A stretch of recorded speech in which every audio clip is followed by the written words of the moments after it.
আসসালামু আলাইকুম, hello viewers. নতুন আরেকটি রেসিপি নিয়ে চলে আসলাম। আজকের রেসিপি ক্যারামেল পুডিং।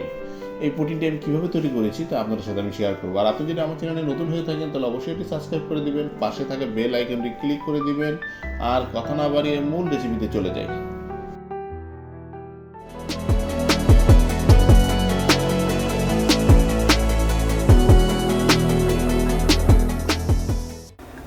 আমি একটি পাত্রে 1 কেজি মতন গরুর দুধ নিয়ে নিয়েছি। আমি একটু চুলাটা ডিম করে রাখবো এবং 1 কেজি গরুর দুধ যতক্ষণ পর্যন্ত আধা কেজি মতন বা ঘনত্ব তৈরি না হবে ততক্ষণ আমি চুলা থেকে নামাবো না।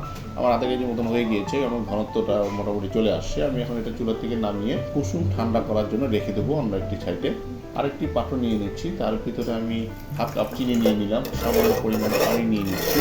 ক্যারামেলটা তৈরি করবো আসলে চুলাটা একদম কুসুম ডিমে রেখে কিছুক্ষণ নাড়তে থাকবো। 10-15 মিনিট মতো চুলা নাড়াতে যদি হালকা একটু কালার চলে আসবে ঠিক তখনই কিন্তু নামিয়ে নিতে। বেশিক্ষণ পর্যন্ত চুলা রাখা যাবে না, তাহলে পুড়ে যাবে এবং ভালো লাগবে না। এবং গরম থাকা অবস্থায় আমি আরেকটি পাত্রে এটা দিয়ে দিচ্ছি এবং যখনই এইরকম হয়ে আসবে ঠিক এটা আমি রেখে দেবো অন্য একটি সাইডে। আরেকটি পাত্র নিয়ে নিচ্ছি, তার ভিতরে 3টি ডিম দিয়ে দিচ্ছি। যেহেতু আমি 1 কেজি মতন দুধ নিয়েছি ওখানে, তাই আমি 3টে ডিমই দিচ্ছি, 3টে বেশি দেবো না। আপনারা চাইলে 3টার একাধিক মানে 4টা ডিম দিতে পারেন, তার বেশি তার ঠিক হবে না। এবং যে পরিমাণ মিষ্টি খায় তার পরিমাণ মতো মিষ্টি দিতে হবে। আমি 3 চামচের মতন চিনি নিয়ে নিলাম, ভ্যানিলা নিয়ে নিলাম সামান্য পরিমাণ, যাতে ডিমের গন্ধটা বা কুসুমের গন্ধটা না আসে। এবং এটা আমি ফেটে নিচ্ছি, ভালো করে ফেটে নিতে হবে। আমার ফাটা হয়ে গিয়েছে।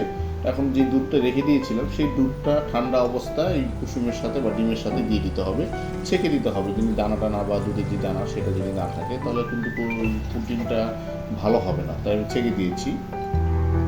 এবং এটাকেও আমি ডিমের সাথে ভালো করে ফেটে নেব দুধগুলো। দেখতে পাচ্ছেন আমার অনেকটা ফাটা হয়ে গিয়েছে মোটামুটি।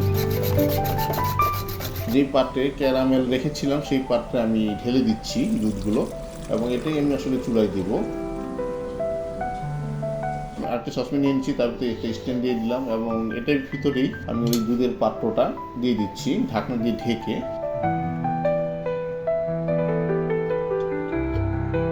পানি দিয়ে দিচ্ছি। পানি আসলে বাটির সম পরিমাণ দেওয়া যাবে না, বাটির অর্ধেক অথবা নিচুর যে বাটির অংশ সেটুকু দিলে হবে। ঢাকনাটা ঢেকে দিচ্ছি, প্রায় 30 থেকে 27 মিনিট পর্যন্ত চুলায় হালকা দমে রেখে দেবো। আমি এখন হালকা 30 মিনিট পরে ফিরে আসলাম। আমি বাটিটা এখন তুলে নিচ্ছি পাত্র থেকে, দেখতে পাচ্ছেন ভিউয়ার্স।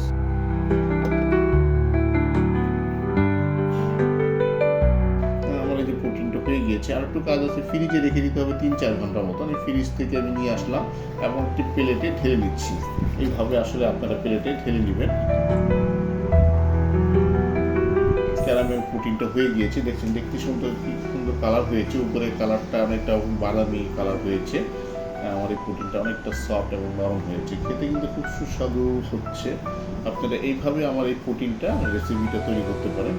আমার রেসিপিটা যদি ভালো লেগে থাকে তাহলে বন্ধুদের সাথে শেয়ার করবেন, লাইক দিবেন, কমেন্টস করবেন। সাথে সাথে নতুন কোনো আরেকটি রেসিপি নিয়ে চলে আসবো। আজকে এখানেই বিদায় নিচ্ছি। খোদা হাফেজ।